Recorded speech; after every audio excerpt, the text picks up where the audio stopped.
بسم اللہ الرحمن الرحیم۔ السلام علیکم۔ ایک بادشاہ کا وزیر بہت ہی عقل مند اور حاضر جواب تھا۔ بادشاہ بھی اس کی ذہانت کی وجہ سے بہت قدر کرتا تھا۔ ایک دفعہ بادشاہ نے وزیر سے قومی خزانے کا حساب مانگا تو اس میں پورے 5000 دینار کا فرق آ رہا تھا۔ بادشاہ نے وزیر سے کہا کہ اتنی ساری رقم کہاں خرچ کی؟ وزیر نے بادشاہ سے کہا، آپ کے جلال کی قسم، میں نے اپنی ذات پر 1 دینار بھی خرچ نہیں کیا۔ اس دربار سے جو بھی مفلس خالی ہاتھ واپس جاتا تھا میں ان کی کچھ مدد کر دیتا۔ بادشاہ نے جب یہ سنا تو غصے سے پاگل ہو گیا اور وزیر سے کہا کہ تمہاری جرت کیسے ہوئی کہ مجھے بتائے بنا اور میری اجازت کے بغیر میری رعایا میں خزانہ بانٹو؟ میں تجھے سخت سے سخت سزا دوں گا، میں تجھے سولی پر لٹکا دوں گا۔ بادشاہ نے حکم دیا کہ اس وزیر کو فوراً قید کر دیا جائے۔ جب رات ہوئی تو وزیر سکون کی نیند سو رہا تھا۔ ادھر بادشاہ وقت سونے کا ارادہ سے اپنے کمرے میں گیا، مگر رات سونے سے پہلے بادشاہ نے بڑی اچھی طرح سوچا کہ وزیر کو قتل کرنا انتہائی غلط فیصلہ ہے۔ زیادہ سے زیادہ اسے وزارت جیسے اعلیٰ عہدے سے برطرف کر دیا جائے اور اس کو عہدے سے خارج کیا جا سکتا ہے۔ دوسرے دن بادشاہ کا دربار لگا۔ تمام درباریوں کی نظر بادشاہ کے فیصلے پر، اور بادشاہ نے کہا، اگر تم نے سوالات کا ٹھیک ٹھیک جواب دیا تو میں تجھے معاف کر دوں گا اور جان بخشی ہو جائے گی اور تم وزارت جیسے اعلیٰ عہدے پر بھی قائم رہو گے۔ لیکن اگر تم جواب دینے میں ناکام رہے تو وزارت سے خارج کر دوں گا اور جان سے بھی ہاتھ دھونا پڑے گا۔ میرے سوالات تمہاری ذہانت کی آزمائش کے لیے ہوں گے۔ وزیر نے کہا، بادشاہ سلامت، میں ہر قسم کی ذہنی آزمائش کے لیے تیار ہوں۔ بادشاہ نے کہا کہ میرا پہلا سوال یہ ہے کہ ایک آدمی نے دیکھا کہ اس کی بیوی نہر میں نہا رہی ہے۔ آدمی نے اپنی بیوی سے کہا، اگر تم اس پانی میں ٹھہری رہی تب بھی تجھے طلاق ہے، اور اگر تم نہر سے باہر نکلی تب بھی میں تجھے طلاق دے دوں گا۔ لیکن ان دونوں شرائط کے باوجود عورت کو طلاق نہیں ہوئی۔ کیا تم بتا سکتے ہو کہ ایسا کیسے ممکن ہوا؟ وزیر کچھ دیر خاموش رہا اور پھر بولا کہ بادشاہ سلامت، پانی میں ٹھہر جانے کی صورت میں اسے اس لیے طلاق نہیں ہو سکتی کیونکہ نہر میں پانی ساکت حالت میں نہیں ہے اور وہ مسلسل بہتا جا رہا ہے، اور وہ پانی جو طلاق دینے کے وقت موجود تھا وہ آگے بہہ چکا تھا، اس لیے پانی میں رہنے کے باوجود اسے طلاق نہیں ہوئی۔ لیکن دوسری جانب اب عورت ساری زندگی تو پانی میں کھڑی نہیں رہ سکتی تھی، اسے باہر تو بالآخر آنا ہی تھا، مگر اسے خدشہ تھا کہ باہر آنے پر اسے طلاق ہو جائے گی۔ اس ڈر کی وجہ سے وہ نہر سے باہر نہیں آ رہی تھی۔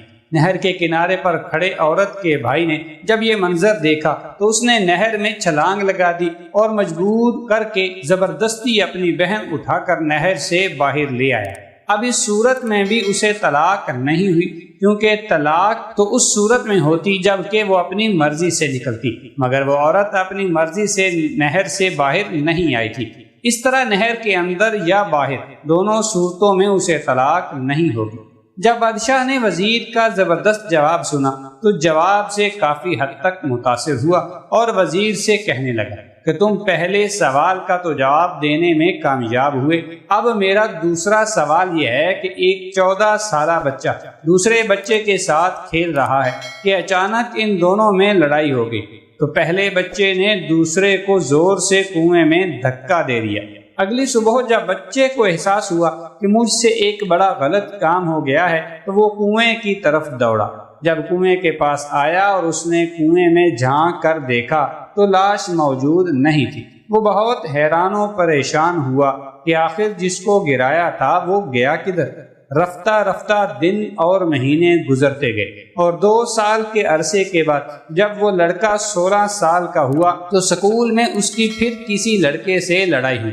جب چھٹی ہوئی تو اس نے اسی طرح اس لڑکے کو بھی کنویں میں دھکا دے دیا۔ گزشتہ کی طرح پھر دوسرے دن کنویں کی جانب گیا۔ جب پاس آیا تو اس نے کنویں میں جھانک کر دیکھا تو اس کی لاش بھی غائب ہو چکی تھی۔ پھر 4 سال کے عرصے کے بعد 20 سال کی عمر میں اسے ایک لڑکی سے پیار ہوا۔ شادی کے بعد لڑکی کسی دوسرے آدمی سے تعلقات قائم کرنے لگی اور چھپ چھپا کر ملنے لگی۔ لڑکے کو جب اس بات کا پتہ چلا تو اپنی بیوی پر بہت غصہ آیا اور اسی غصے کی حالت میں اس آدمی نے اس بیوی کو بھی کنویں میں پھینک دیا۔ دوسرے دن اس نے کنویں میں جا کر اس کو بھی دیکھا تو اس کی بیوی کی لاش بھی کنویں سے غائب ہو چکی تھی۔ 30 سال کی عمر میں اس آدمی کا اپنے بڑے بھائی سے جھگڑا ہوا۔ اس نے اپنے بھائی کو دھکا دیا تو اس کے بھائی کا دیوار پر لگنے سے سر پھٹ گیا اور وہ مر گئے۔ اس نے اپنے بھائی کو بھی اسی کنویں میں پھینک دیا۔ اگلے دن جب دیکھا تو حیران رہ گیا کہ کنویں سے اس کے بھائی کی لاش غائب نہیں ہوئی۔ بادشاہ نے وزیر سے تفاخرانہ انداز سے پوچھا، کیا تم بتا سکتے ہو کہ لاش غائب کیوں نہیں ہوئی؟ وزیر کچھ دیر خاموش رہا، پھر اچانک بولا کہ اس کا بڑا بھائی اپنے چھوٹے بھائی کا ہمدرد تھا۔ جب وہ چھوٹا بھائی کسی کو بھی اپنی نادانی سے کنویں میں دھکا دے دیتا تو وہ بڑا بھائی ثبوت مٹانے کے لیے لاش کو کنویں سے نکال کر زمین میں دفن کر دیتا، مگر اس بار اس بھائی کو کنویں سے کوئی نکالنے والا نہیں تھا، اس لیے اس کی لاش کنویں میں تیر رہی تھی۔ بادشاہ نے کہا کہ تم نے دوسرے سوال کا بھی درست جواب دیا، اب تم سے آخری سوال پوچھا جائے گا، اس سوال سے میں تمہاری ذہنی آزمائش کروں گا۔ بادشاہ نے وزیر کے سامنے 4 عورتوں کو کھڑا کیا جن کا ایک جیسا لباس اور قد بھی ایک ہی جیسا تھا۔ بادشاہ نے کہا، ان میں سے ایک عورت کنواری، دوسری شادی شدہ، تیسری عورت بچے کو دودھ پلانے والی اور چوتھی عورت حاملہ ہے۔ بادشاہ نے وزیر سے کہا کہ ان کی حرکات سے اندازہ لگا کر بتاؤ کہ کنواری، شادی شدہ، حاملہ اور بچے کو دودھ پلانے والی کون سی؟ وزیر نے 4 عورتوں کی حرکات کا بغور معائنہ کیا اور ان سے گفتگو بھی کی۔ پھر وزیر نے 4 عورتوں کو الگ الگ کر کے بادشاہ کو ٹھیک ٹھیک بتا دیا کہ کون سی عورت کیا ہے۔ بادشاہ حیران ہوا اور وزیر سے پوچھا کہ تجھے کیسے پتہ چلا؟ وزیر نے کہا کہ میں نے کچھ اندازے لگائے جو خوش قسمتی سے درست ثابت ہوئے۔ ایک عورت بار بار اپنے پیٹ پر کپڑا ٹھیک کر رہی تھی تو میں سمجھ گیا کہ یہ حاملہ ہے۔ دوسری عورت بار بار اپنے سینے پر ہاتھ رکھ رہی تھی جیسے اسے درد ہو رہا ہو، میں نے اندازہ لگایا کہ یہ اپنے بچے کو دودھ پلانے والی ہے۔ تیسری عورت سے جب میں نے گفتگو کی تو وہ آنکھوں میں آنکھیں ڈال کر بات کر رہی تھی تو مجھے لگا کہ یہ شادی شدہ عورت ہے، جبکہ چوتھی عورت سے جب میں نے گفتگو کی تو وہ نیچے دیکھ کر ہی مجھ سے بات کر رہی تھی تو مجھے لگا کہ یہ عورت مرد سے گفتگو کرنے کی عادی نہیں اور کنواری ہے۔ بادشاہ نے کہا کہ تم تینوں سوالات کے جواب دینے میں کامیاب ہوئے، اس لیے تجھے وزارت پر بحال کیا جاتا ہے۔ اس امید کے ساتھ کہ آپ کو یہ ویڈیو ضرور پسند آئے گی، ملتے ہیں ایک نئی دلچسپ معلوماتی ویڈیو کے ساتھ۔